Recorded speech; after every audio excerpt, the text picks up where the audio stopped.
A gente fala agora sobre o que representa para o trabalhador o decreto assinado por Michel Temer, que reconhece o setor supermercadista como atividade essencial da economia.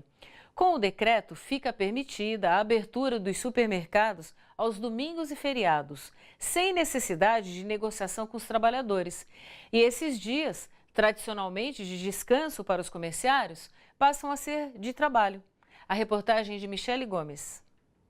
No Brasil, existem cerca de 89 mil supermercados que empregam quase 2 milhões de pessoas. Quem mora nas grandes cidades, como São Paulo, está acostumado a encontrar supermercados abertos aos domingos e feriados. Para que isso aconteça, é feita uma negociação coletiva com o Sindicato dos Trabalhadores Comerciários, que garante alguns benefícios aos trabalhadores, como jornada reduzida no feriado, vale alimentação e assistência médica. Com o decreto assinado por Michel Temer, o setor passa a ser considerado essencial, o que permite que os supermercados abram aos domingos e feriados e escalem os trabalhadores sem qualquer negociação prévia. E é justamente nessas negociações que nós diminuímos um pouco o impacto da intensa jornada de trabalho dos comerciários, que muitas vezes passa de 55, 60 horas por semana. Esse decreto simplesmente atendeu, está pagando o preço do golpe. Todas as empresas que financiaram, as confederações financiaram o golpe, agora ele está pagando o preço, está pagando, dando o troco do golpe, tá? Principalmente as multinacionais, o Carrefour, Walmart, as demais entidades multinacionais, as mais empresas multinacionais pressionaram, a Abras foi lá e pressionou, e para que realmente o sindicato cada vez tire mais direito do trabalhador. Vitor Pagani, supervisor técnico do DIEESE, o Departamento Intersindical de Estatística e Estudos Socioeconômicos, alerta sobre o impacto dessa medida na vida pessoal dos trabalhadores. Por mais que seja, às vezes, uma facilidade para o consumidor, tem um trabalhador que vai ter que estar lá se privando do descanso, né, do repouso e do convívio social e familiar nesses dias, né? Então, o domingo e o feriado não são dias normais de trabalho, né? Isso que precisa ficar claro. O Ministério da Indústria, Comércio Exterior e Serviços argumenta que a mudança gera mais competitividade e empregos. Argumentos contestados pelas centrais sindicais, CUT e UGT. A nosso entender, um decreto não sobrepõe a lei, mas mostra, na realidade, esse decreto, o que esse governo, tanto do ponto de vista executivo e majoritariamente no Congresso Nacional, quer fazer no nosso país. É um governo realmente que estava voltado a atender os direitos do capital, virou as costas totalmente para os trabalhadores, como é o resultado da reforma trabalhista, como é o resultado da reforma previdenciária que está lá no Congresso, né? Nosso assunto agora é direitos humanos e a memória dos anos de chumbo. Assim foi chamado o período da ditadura militar no Brasil. E para contar a trajetória da luta dos advogados que defenderam presos políticos naquela época, foi inaugurada em São Paulo a exposição Vozes da Defesa. A mostra foi montada em um prédio histórico no centro da capital paulista, símbolo da repressão e da violação dos direitos humanos durante a ditadura. O repórter João Miyagi acompanhou.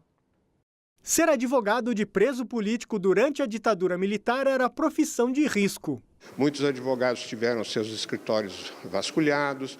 Eu estou acabando de relatar a você que o meu escritório foi alvo de um atentado a tiros. Era muito arriscado. Nós éramos seguidos, nós éramos vigiados. Edibal Pivetta também defendeu presos políticos e perseguidos pela repressão no período da ditadura militar. E justamente por causa daquela atuação como advogado, ele mesmo foi preso. Eu fui preso 6 vezes, sendo que uma fiquei preso 90 dias. No DOI-CODE, que é a UBAN, né? no DEOPS, foram muitos presos aqui, saídos daqui.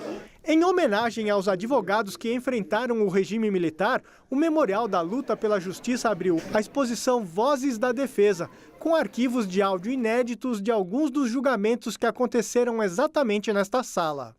Senhor presidente, senhores ministros, o meu cliente nesse processo, Paulo de Tarso Vanucci, Ele foi absolvido. Cada cadeira tem um pequeno gravador e você põe o fone de ouvido e você ouve defesas de gente histórica, né? E valorosos combatentes contra a arbitrariedade. E as pessoas podem vir aqui e ouvir esses áudios e ver como eles combatiam lá no Supremo Tribunal Militar, num tempo que era difícil, né? Você não podia nem falar, né? Tudo, não tinha liberdade, mas eles corajosamente denunciaram isso no próprio Superior Tribunal Militar. Foi nesse casarão construído em 1919, tombado como Patrimônio Histórico do Estado, que funcionou a Auditoria Militar Federal de São Paulo. Aqui aconteceram julgamentos que procuravam passar para a sociedade um ar de legalidade às arbitrariedades do governo militar. Grande parte de quem chegava até aqui era sobrevivente das torturas da ditadura. É o caso de Nair Benedito, condenada pela Justiça Militar sob acusação de subversão. Nesse prédio eu fui julgada e nesse prédio eu vim muitas vezes assinar porque depois de 9 meses de prisão, eu saí, mas saí como prisão domiciliar. Então, toda semana eu tinha que vir assinar para mostrar que eu estava aqui. Os ex-presidentes Luiz Inácio Lula da Silva e Dilma Rousseff também passaram por esse tribunal. É por tudo o que significa para a história recente do país que em 2019, depois de reformas, o casarão abrigará o futuro memorial da luta pela justiça, para que as futuras gerações não se esqueçam do que aconteceu entre 1964 e 1985. A ideia é fazer desse Memorial da Luta pela Justiça um museu que mostre aos que não viveram naquele tempo como era buscar justiça, como é buscar justiça no momento em que no país não tem justiça. Em momentos como hoje que vivemos, momentos tumultuados, momentos que se questionam as nossas instituições, momentos onde há uma divisão claríssima da sociedade, há um discurso muitas vezes de intolerância, de ódio, nós precisamos resgatar a importância da democracia, mostrar que o nosso direito de expressão é fundamental, mas o direito do próximo também tem que ser respeitado. A TVT completou 7 anos em agosto deste ano. 7 anos de concretização do sonho dos metalúrgicos do ABC de colocar nas mãos dos trabalhadores um meio de comunicação de massa tão importante quanto uma emissora de TV. A TVT é a única emissora de TV aberta no Brasil cuja concessão foi outorgada para trabalhadores e não para políticos, empresários ou igrejas. O que só foi possível depois de décadas de luta, quando o ex-metalúrgico Luiz Inácio Lula da Silva conquistou nas urnas a presidência da República. As mantenedoras da TVT hoje são os sindicatos dos metalúrgicos do ABC e dos bancários de São Paulo, Osasco e região. São 84 meses divulgando as notícias, sempre do ponto de vista do trabalhador. E a celebração não é só nossa, é de todos que lutam por um país melhor e mais justo, tendo como instrumento fundamental uma comunicação pública, democrática e pluralista. Veja na reportagem de Jô Miyagi. Dona Davina viu a TVT nascer 7 anos atrás. Ela estava na cerimônia de inauguração em São Bernardo, no dia 23 de agosto de 2010. A petroleira aposentada de 74 anos é telespectadora assídua, conhece o nome dos apresentadores e da equipe e considera fundamental a existência de uma televisão progressista. Importante, né? Na formação dos trabalhadores, né? Faz falta e fez falta, né? E hoje preenche esse vácuo. Desde os anos 90, o metalúrgico Simão Barbosa, o Soró, luta pela existência de uma televisão que dê a notícia do ponto de vista do trabalhador. Ponto de vista que ele mesmo ajudou a divulgar no começo da TVT.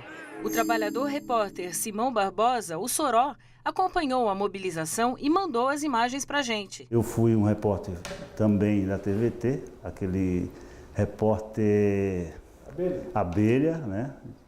Tenho várias matérias daquele período e me sinto de forma satisfatória com o que nós temos na TV e a TV produzido para a população, para o povo trabalhador e para os movimentos sociais. Nestes tempos de retrocesso, Dona Davina se emociona ao falar da programação da TVT, que defende o povo brasileiro e a soberania nacional. e lembra de uma edição do programa Melhor e Mais Justo com o descobridor do petróleo no pré-sal, o geólogo Guilherme Estrela. Energia é a base da sustentação da construção. A TVT, eu estou resfriada e ainda traz bastante programas, né, sobre a Petrobras e a luta dos petroleiros. Além do sinal aberto na Grande São Paulo e na região de Mogi das Cruzes, a TVT é transmitida por satélite e internet, atingindo um público espalhado por diversos lugares no exterior e no Brasil. É o caso do professor Eduardo Selga, que mora em Serra, no Espírito Santo. Por internet, ele contou que já utilizou vídeos da TVT como subsídios para dar aulas. Recentemente eu usei um material que foi divulgado na TVT sobre saraus. Usei um dos saraus que foi transmitido para demonstrar que a periferia também produz arte, né? Produz estética. Nossos telespectadores esperam vida longa à TVT e que a iniciativa se espalhe por todo o Brasil.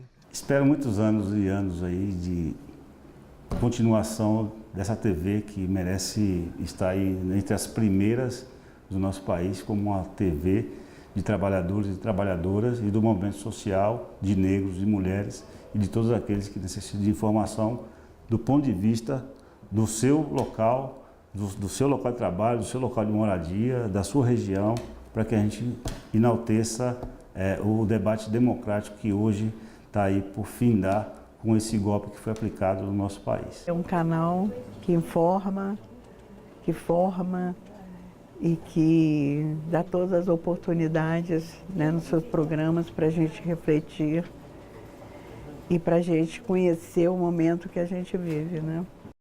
Este foi o Panorama de hoje. Você acompanhou a situação de catadores de 2 cooperativas de reciclagem de São Paulo que estão ameaçadas pela gestão do tucano João Dória e podem ser expulsas do local onde atuam. Você viu também o decreto de Michel Temer que obriga funcionários de supermercados a trabalharem aos domingos sem negociação. No Panorama é assim, informação voltada ao trabalhador com ponto de vista dos direitos humanos e da cidadania. Até semana que vem.